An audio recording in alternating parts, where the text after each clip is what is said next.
Selamat berjumpa kembali dengan Akpi Faktual. Selamat menikmati sajian kami. Selamat sore teman-teman semua. Selamat sore. Sebelumnya saya menyampaikan maaf karena tadi ada kendala teknis. Ya.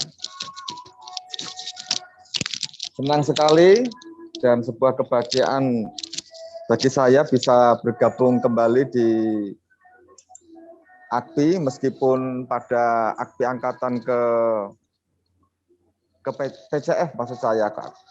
Pada angkatan ke-18 ini kita hanya bisa bersua via daring, tapi semoga teman-teman pengurus Akpi, para konselor pastoral dan calon konselor pastoral selalu dalam keadaan sehat.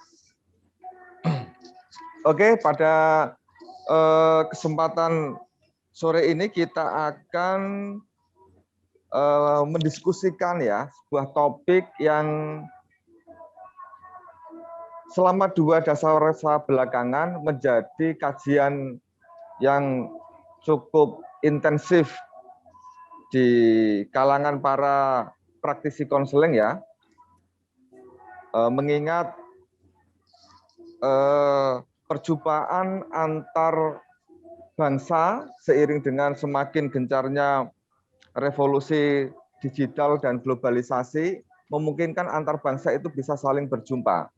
Nah, isu ini dalam praktek konseling kemudian mengemuka menjadi sebuah perspektif, sebuah mazhab yang kemudian kita kenal sebagai konseling lintas budaya atau intercultural counseling, atau yang lebih belakangan atau dalam bahasanya Pak Toto lebih nampaknya lebih nyaman menggunakan bahasa cross cultural counseling, bukan hanya antar tapi sudah lintas gitu. Oke. Tolong bisa dibantu slide-nya, Mbak. Baik, Pak. Ica ya.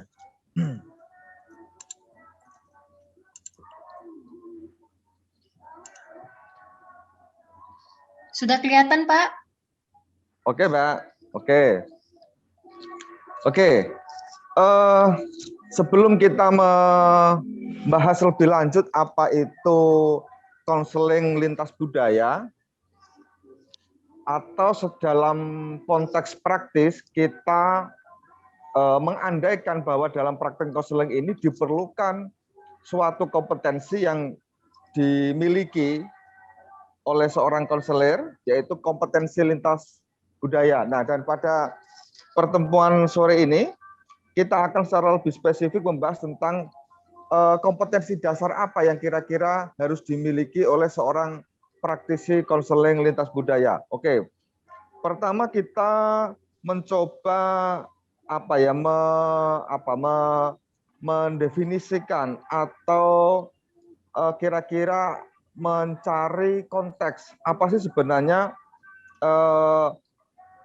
kompetensi lintas budaya dalam praktek konseling.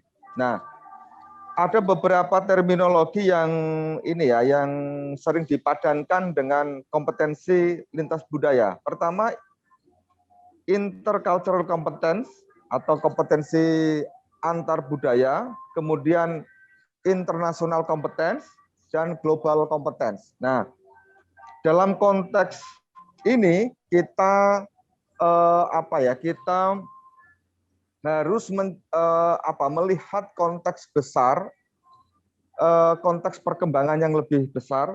Kenapa praktek konseling lintas budaya ini muncul? Nah, dalam konteks ini kita bisa kembali lagi merujuk pada tadi menggejalanya revolusi digital selama 20 tahun terakhir dan globalisasi ekonomi ya, terutama yang juga terjadi di dasawarsa yang sama, di warsa yang sama. Nah, kira-kira itu yang menjadi latar belakang kenapa praktek konseling lintas budaya itu mengemuka.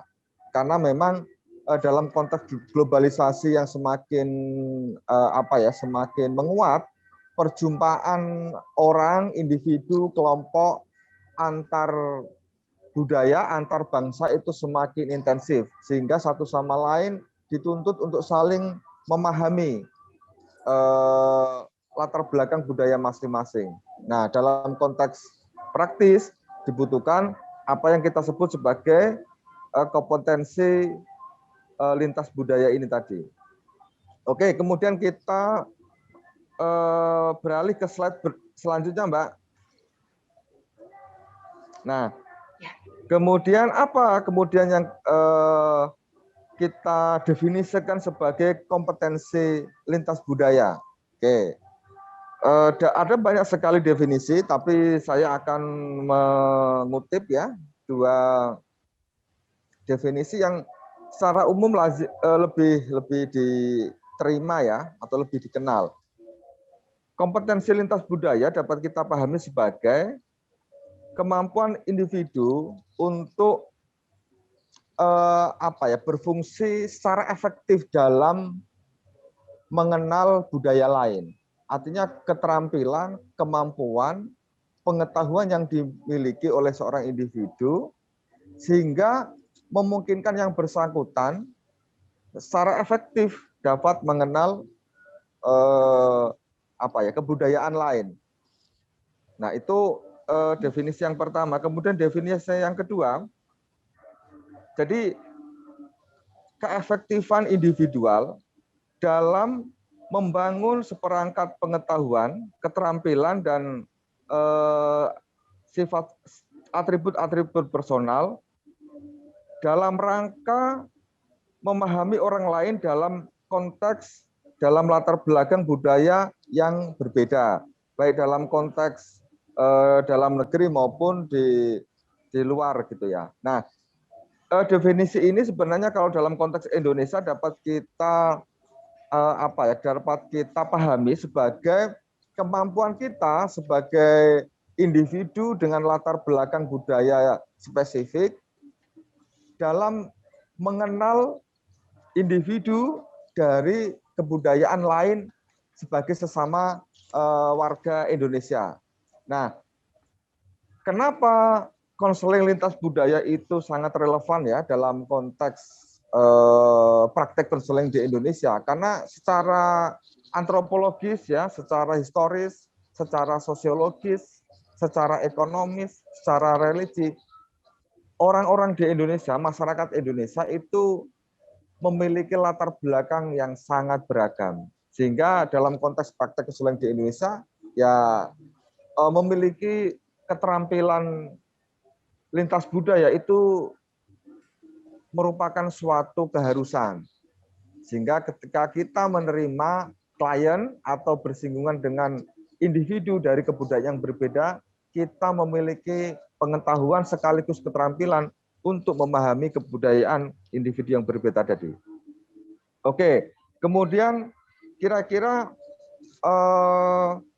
prasyarat apa yang harus dipenuhi, harus dimiliki sehingga kita memiliki kompetensi lintas budaya. Slide selanjutnya, Mbak Ica. Udah, Pak. Oke. Apa yang kira-kira kita butuhkan atau yang kita perlu miliki, kita harus miliki sehingga kita mampu mengembangkan keterampilan atau kompetensi lintas budaya. Pertama, kita harus memiliki identitas personal yang kuat ya, identitas personal yang mantap ya. Dalam misalnya gini, dalam tradisi filsafat, dalam tradisi psikologi ada sebuah adagium yang mengatakan bahwa sebelum kita mampu mengenal orang lain, terlebih dahulu kita harus mampu mengenali diri sendiri. Nah, kira-kira itu. Jadi sebelum kita mampu memahami, mampu mengenali, mampu secara terbuka menerima individu dari kebudayaan berbeda, di level personal kita harus memiliki kemantapan identitas. Artinya sebagai pribadi kita tidak lagi tidak lagi terombang-ambing, tidak lagi kalau dalam bahasa anak muda hari ini mungkin galau ya. Artinya kita sebagai pribadi sudah mantap. kita punya identitas yang kuat sehingga ketika kita berhadapan dengan individu atau kelompok dari latar belakang kebudayaan yang berbeda, kita secara mental, secara psikologis siap. Kemudian yang kedua, memiliki pengetahuan dan kepekaan tentang kebudayaan lain. Nah, keterampilan ini, kemampuan ini, itu secara teoretik maupun praktik hanya bisa diandaikan ketika kita sebagai individu bersedia membuka diri terhadap individu dari latar belakang kebudayaan yang berbeda. Nah, kemampuan atau kesiapan membuka diri di hadapan individu atau kelompok dari kebudayaan yang berbeda itu juga tadi ditentukan oleh faktor yang pertama, yaitu dimilikinya kemantapan identitas personal. Selagi kita sebagai individu tidak mantap, tidak masih terombang-ambing, kita nampaknya akan kesulitan ya, akan menghadapi banyak kendala ketika harus berelasi dengan individu atau kelompok yang berbeda. Oke, kemudian yang ketiga, mampu berkomunikasi dengan bahasa yang dipraktekkan oleh individu yang akan kita kenali, yang kebetulan dari latar belakang kebudayaan yang berbeda. Nah, misalnya mungkin ibu-ibu, bapak-bapak sekalian, latar belakang budayanya nampaknya beragam ya. Kemarin Pak Tato sempat menyinggung bahwa peserta PCF Angkatan ke-18 ini berasal dari seluruh penjuru Nusantara, dari Indonesia Timur sampai Indonesia Barat. Nah, saya mengandaikan bahwa peserta PCF tahun ini itu memiliki latar belakang budaya yang beragam. Nah, dalam konteks keberagaman inilah, ketika kita satu sama lain tidak saling mengenal, secara teknis ya, syarat paling elementer yang perlu kita butuhkan, sehingga kita mampu mengenali kebudayaan individu yang berbeda, itu kita setidaknya harus memiliki kompetensi bahasa. Misalnya saya orang Jawa ya, rasanya tidak mungkin saya bisa memahami individu dari misalnya ambil contoh latar belakang katakan Ambon atau Maluku atau Sulawesi dan seterusnya. Mustahil rasanya saya sebagai individu mampu mengenal lebih dalam individu yang bersangkutan ketika saya tidak mengetahui bahasa yang dipakai oleh individu tersebut. Karena bahasa itu adalah elemen paling dasar ya dari kebudayaan. Jadi rasanya tidak mungkin kita bisa mengenal kebudayaan yang lain tanpa kita memahami bahasa. Makanya para Indonesianis dari luar, baik dari Eropa maupun Amerika, atau belakangan banyak juga dari Asia, itu langkah pertama yang mereka tempuh ketika akan melakukan penelitian lapangan di Indonesia, mereka membutuhkan waktu yang cukup panjang untuk belajar bahasa setempat, belajar bahasa masyarakat yang akan diteliti. Karena bahasa adalah ya tadi jendela pikiran, pintu gerbang kebudayaan, sehingga ketika kita sudah bisa menguasainya, kita akan lebih mudah memahami budaya yang berbeda dengan kebudayaan kita sendiri. Oke, kemudian yang keempat, mampu menjalin relasi sosial yang aktif ya dengan dalam konteks kebudayaan yang berbeda. Atau dengan bahasa lain, kita mampu membangun relasi dengan orang lain dari latar belakang kebudayaan yang berbeda. Baik itu individu maupun dalam konteks kelompok.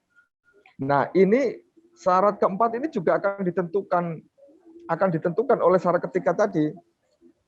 Rasanya mustahil kita bisa membangun relasi sosial yang aktif ya dengan individu atau kelompok kebudayaan yang berbeda tanpa kita menguasai bahasa yang dipakai oleh individu atau kelompok tersebut. Nah, jadi ini syarat-syarat ini satu sama lain saling mengandaikan, saling mensyaratkan. Kemudian yang kelima, mampu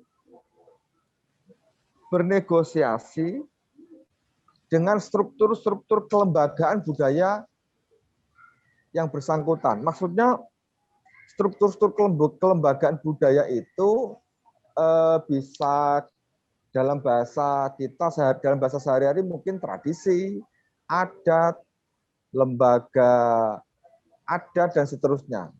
Nah, orang yang memiliki keterampilan atau kompetensi lintas budaya biasanya tidak kesulitan mengenal, memahami bagaimana sebuah kelompok kebudayaan yang berbeda dengan dirinya itu melembagakan dalam institusi sosial atau terlembaga dalam institusi sosial. Jadi misalnya ambil contoh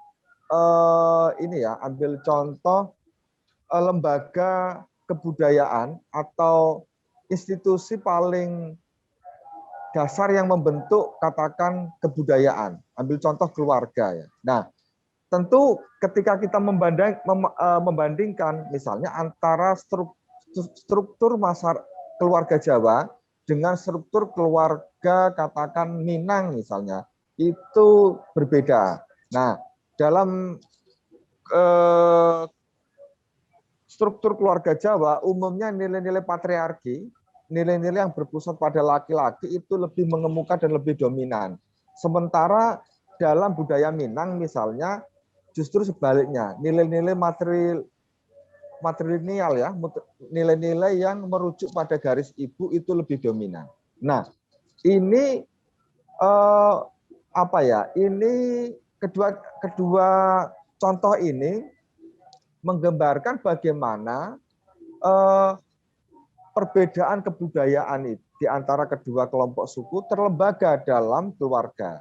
Nah, ini salah satu contoh yang bisa kita sebutkan untuk menyebut tadi lembaga-lembaga struktur kelembagaan dalam sebuah kebudayaan. Salah satunya adalah keluarga. Dan ada banyak lagi contoh struktur kelembagaan lainnya yang menjadi penopang ya eksistensi dari kebudayaan tertentu. Bisa keluarga, bisa lembaga adat, bisa norma, dan seterusnya. Oke, kemudian prasyarat lainnya, jadi individu harus memiliki kemampuan untuk melampaui, untuk beranjak dari batas-batas kebudayaannya sendiri. Dalam bahasa antropologis kita mengenal etnosentrisme ya. Nah, jadi ini kompetensi lintas budaya itu diandaikan akan dapat dimiliki oleh individu ketika dia mampu melampaui batas-batas sentimen etnisitasnya sendiri. Jadi dia sudah mampu keluar dari kepompong kebudayaannya sendiri. Misalnya saya sebagai orang Jawa ketika berelasi dengan sahabat-sahabat, teman-teman dari latar belakang budaya yang berbeda, itu saya harus mampu keluar dari pemujaan terhadap latar belakang etnis saya. Saya tidak bisa lagi memakai kejawaan saya untuk menilai orang lain dari latar belakang budaya yang berbeda. Saya tidak bisa lagi menggunakan nilai-nilai ideal saya untuk menilai, untuk untuk mengenal individu dari latar belakang budaya yang berbeda. Nah, di titik ini kemampuan untuk beranjak untuk melampaui etnosentrisme itu akan menentukan seberapa dalam, seberapa jauh kita mampu memiliki kompetensi lintas budaya. Oke, kemudian slide selanjutnya, Mbak. Kemudian apa yang kemudian kita definisikan ya, dapat kita pahami sebagai kompetensi personal. Jadi tadi kita ketika ngomong konteks besarnya, itu kita melihat latarnya. Nah, sekarang kita mencoba melihat pribadi yang diandaikan memiliki kompetensi lintas budaya dalam konteks yang lebih individual. Misalnya pertama, ada tiga elemen, yaitu personal attribute, kemudian personal skills, dan cultural knowledge. Ya, atribut-atribut personal, misalnya di sini disebutkan ada nilai-nilai, ada norma-norma, ada kepercayaan, dan ada karakteristik kepribadian atau ciri-ciri personal. Misalnya fleksibilitas dalam konteks kompetensi lintas budaya yang diperlukan adalah flexibility, perseverance, dan self-efficacy. Nah, sebagai individu, kita akan sampai pada kompetensi personal dalam konteks relasi lintas budaya ketika sebagai individu kita memiliki fleksibilitas, kita memiliki kemampuan untuk terbuka, untuk tadi keluar dari etnosentrisme kita, sehingga individu dari kebudayaan berbeda akan lebih bisa menampilkan diri apa adanya, karena kita sudah melampaui sentimen etnisitas kita. Nah, makanya dalam tradisi konseling lintas budaya ada istilah teknis yang mungkin dalam bahasa sehari-hari nampaknya dianggap sama, tapi sebetulnya berbeda, yaitu antara pertemuan dengan perjumpaan. Antara meeting dengan perjumpaan itu antara bertemu dengan berjumpa itu dua hal yang berbeda. Kalau bertemu ya kita bisa bertemu dengan siapa saja, di dalam konteks apa saja, di mana saja kita bisa bertemu. Tapi yang kita maksud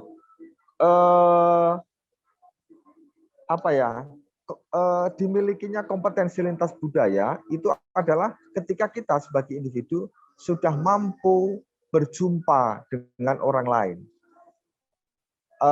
Bukan meeting tapi encounter. Jadi berjumpa. Nah, dalam konteks perjumpaan itu dibutuhkan tadi kompetensi lintas budaya. Salah satunya fleksibilitas, artinya keluasan bergaul, keluasan berinteraksi dengan orang-orang dari latar belakang budaya yang berbeda. Kemudian perseverance itu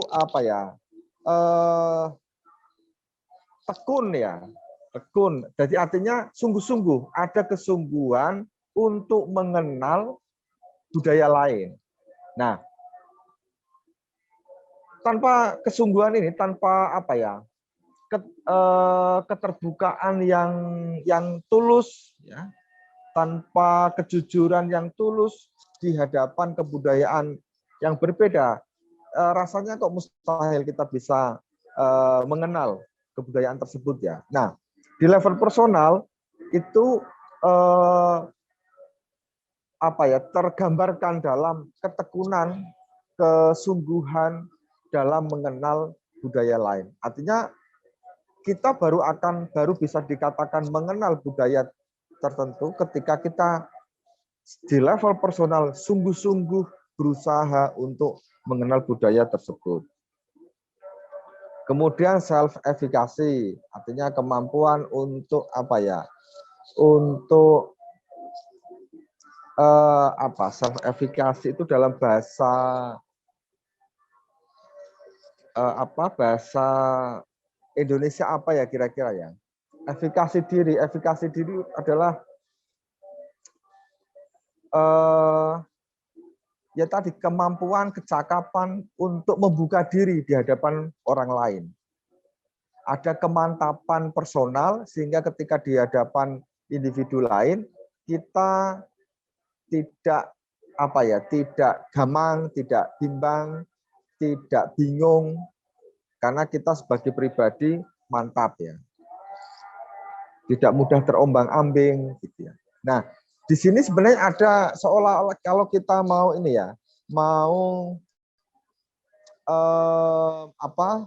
mengulik lebih dalam ya.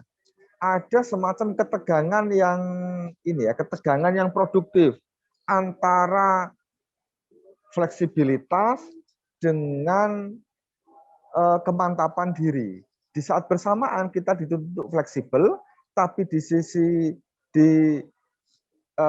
lain kita juga dituntut untuk tampil sebagai pribadi yang mantap. Nah, ini sebenarnya dalam konteks interaksi antar budaya, interaksi lintas budaya itu bukan dua hal yang berbeda ya.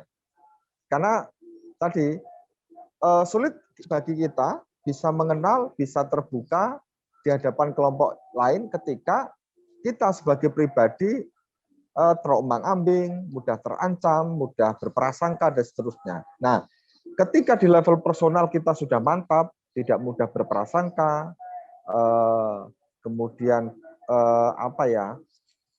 punya self efficacy, di saat bersamaan juga kita akan lebih siap menerima kehadiran individu atau kelompok dari latar belakang budaya yang berbeda. Kemudian personal skill personal yaitu dimiliki adanya kemampuan, ya tadi misalnya keterampilan berbahasa, keterampilan bernegosiasi, dan seterusnya. Oke, kemudian syarat yang lain adalah dimilikinya pengetahuan budaya. Nah, pengetahuan budaya ini ada yang general, ada yang spesifik. Nah, nanti kita akan singgung di slide berikutnya ya. Nah, kemudian kira-kira ciri-ciri personal apa? Slide berikutnya, Mbak. Nah, kira-kira ciri-ciri atau atribut-atribut personal apa yang perlu kita miliki sehingga kita sebagai individu dapat mengklaim bahwa kita sudah memiliki kompetensi lintas budaya. Oke, tadi kita memiliki nilai-nilai, norma-norma yang membuat kita sebagai individu itu mantap ya. Artinya kita tidak gamang itu bisa ketika kita memiliki nilai-nilai yang kita yakini dan itu membentuk identitas personal kita. Nah, tapi di saat bersamaan kemantapan personal itu dibutuhkan supaya kita bisa mengenal individu dan kelompok lain dari latar belakang yang budaya yang berbeda secara lebih sungguh-sungguh dan terbuka. Artinya nilai personal kita itu akan menentukan bagaimana cara kita berhadapan dengan kelompok lain. Semakin mantap nilai personal kita, semakin mampu kita akan mengenal individu atau kelompok budaya yang berbeda. Nah, kira-kira ketika itu terinternalisasi dalam kepribadian kita, kira-kira apa yang sifat-sifat atau karakteristik personal apa yang perlu kita miliki sehingga kita dapat diandaikan memiliki kompetensi lintas budaya. Pertama, unconstrained curiosity. Jadi unconstrained curiosity itu adanya rasa ingin tahu yang tidak dipaksakan. Artinya kita memilih dengan suka hati, dengan rela hati, tanpa terpaksa mengenal budaya lain. Ada keinginan untuk mengenal budaya lain yang memang muncul dari kesadaran dalam diri kita yang tidak dipaksakan. Bukan karena kita misalnya dalam rangka pekerjaan tertentu, dalam rangka misi tertentu, tapi memang kita merasa bahwa kita butuh, kita merasa memiliki kebutuhan untuk mengenal budaya lain, budaya tersebut. Nah, bukan sesuatu yang teknis, tapi sesuatu yang eksistensial ya. Jadi kalau teknis kan misalnya dalam rangka misi tertentu, dalam rangka pekerjaan tertentu, dan durasinya biasanya dibatasi sekian waktu gitu. Nah, kalau kita memiliki rasa ingin tahu yang tinggi, yang kuat, yang tulus, biasanya setelah kita mengenal budaya lain, kita akan merasa bahwa apa yang kita ketahui, apa yang kita kenal sebenarnya tidak cukup. Sehingga kita akan menggali lebih dalam elemen-elemen kebudayaan yang sedang kita kita pelajari ya. Misalnya banyak contoh para Indonesianis yang dulu mengandaikan akan melakukan kerja lapangan, akan melakukan riset lapangan di Indonesia itu hanya beberapa tahun saja. Tapi setelah mereka mengenal masyarakat Indonesia, mengenal tradisinya, bersinggungan dengan adat istiadat setempat, lama-lama muncul rasa cinta, lama-lama muncul semacam penerimaan yang tulus ya terhadap budaya yang diteliti, sehingga tidak sedikit dari mereka yang kemudian bahkan seumur hidup memutuskan tinggal di masyarakat yang dia teliti. Nah, kondisi ini tentu saja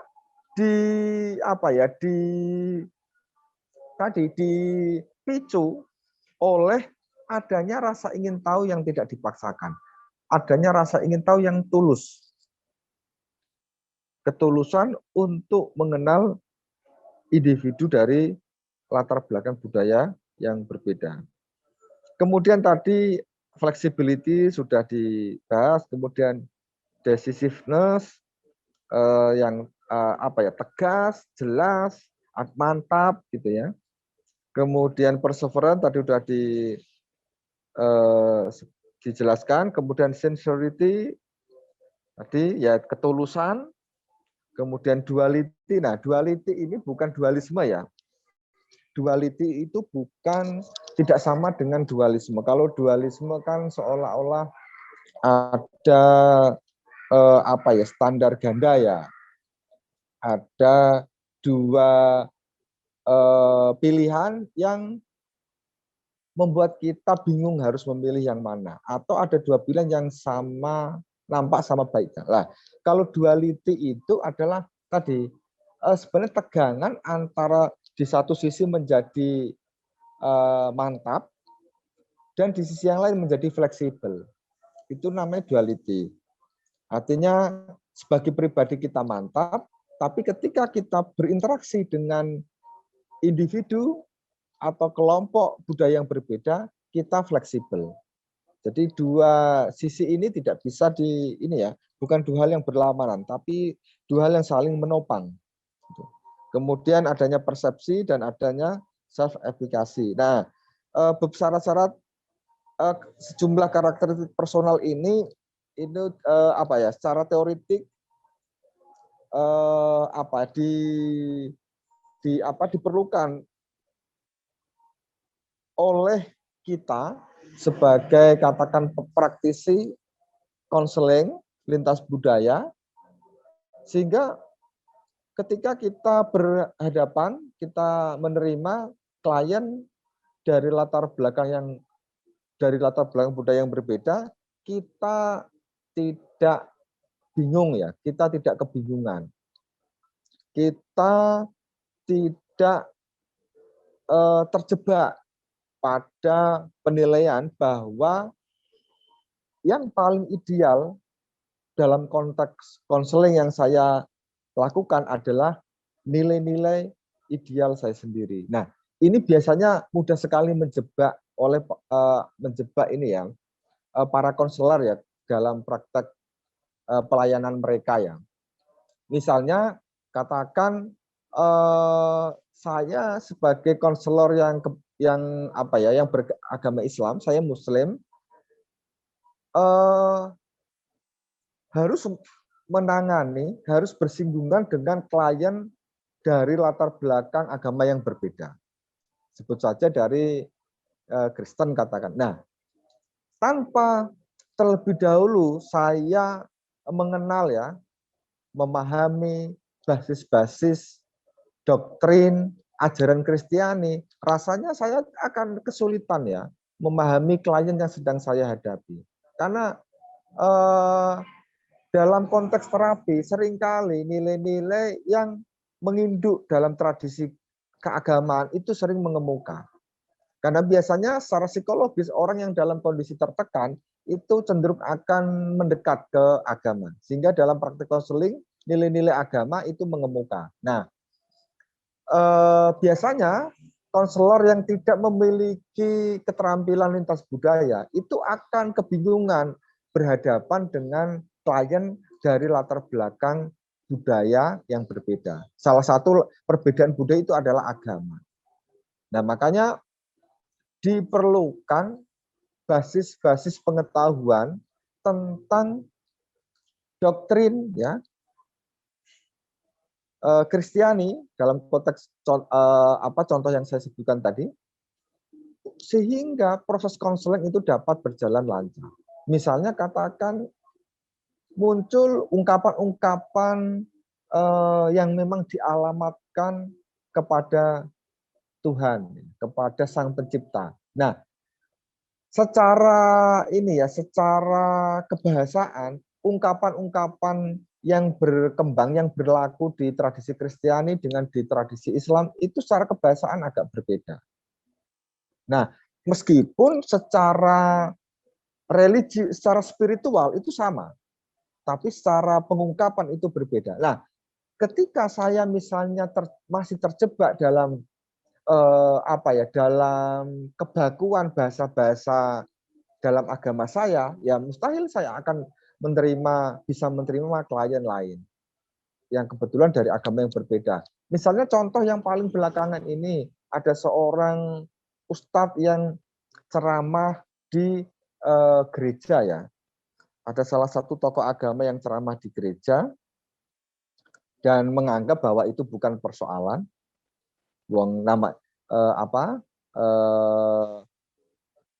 Sebenarnya karena berdoa, berserah kepada Tuhan itu tidak bisa terikat oleh ruang dan waktu. Gereja, masjid itu hanya bangunan untuk beribadah, tapi secara spiritual itu konteksnya sama, tujuannya sama. Nah, ustadz ini dikecam oleh oleh ustadz lainnya, oleh tokoh agama lainnya yang menganggap bahwa memasuki rumah ibadah agama lain itu haram. Nah, dua sikap yang berbeda ini tentu akan menentukan bagaimana keduanya membangun relasi terhadap kelompok agama yang berbeda. Tentu yang lebih fleksibel, lebih toleran, itu akan lebih mudah mengenal tradisi keagamaan umat lain, sementara yang eksklusif, yang skriptural, yang kaku, cenderung akan sulit menerima kehadiran orang lain. Nah, dalam konteks konseling, kita bisa membandingkan contoh kedua tokoh agama tadi, konseling yang fleksibel, konseling yang punya wawasan interfaith, dialog, dengan konselor yang kaku terhadap keyakinan agamanya, tentu akan berbeda hasilnya. Tentu perjumpaan lintas budaya akan lebih mudah terjadi dalam konteks yang pertama. Kemudian, ya ini ada personal skills, tadi lebih ke hal-hal teknis, ada bahasa, norma-norma perilaku yang cocok untuk kebudayaan, lingkungan budaya yang kita kenali, kemudian memiliki manajemen stres yang bagus, dan memiliki kemampuan resolusi konflik atau mendamaikan potensi-potensi konflik. Oke. Kemudian tadi di depan kita singgung bahwa pengetahuan budaya yang menopang kompetensi lintas budaya itu secara teoritis dibagi menjadi dua ya, yaitu pengetahuan budaya yang bersifat umum dan pengetahuan budaya yang bersifat spesifik atau khusus. Nah, nanti mungkin bisa teman-teman ini ya, bapak-bapak, ibu-ibu sekalian dibaca sendiri.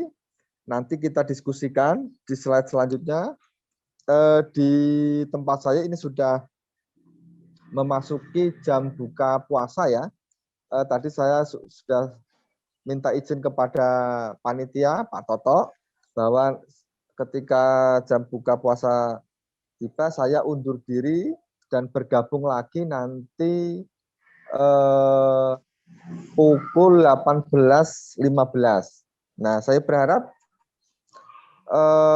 bapak-bapak ibu sekalian bersedia membaca slide selanjutnya, dan di sesi kedua nanti kita akan lebih banyak mendiskusikan isu yang sedang kita dalami bersama ini.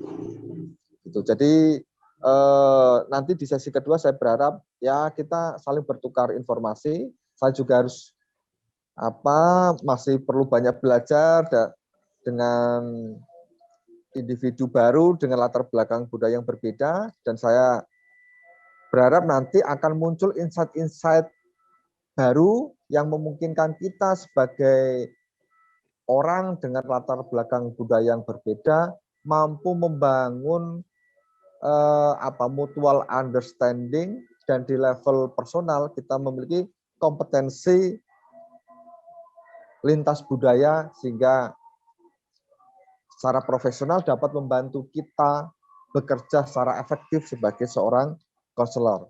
Demikian dari saya minta izin dulu Pak Toto, teman-teman sekalian. Terima kasih atas kunjungan Anda. Jangan lupa subscribe agar tidak ketinggalan sajian kami yang lain. Dan jangan lupa juga getarkan lonceng kebersamaan kita.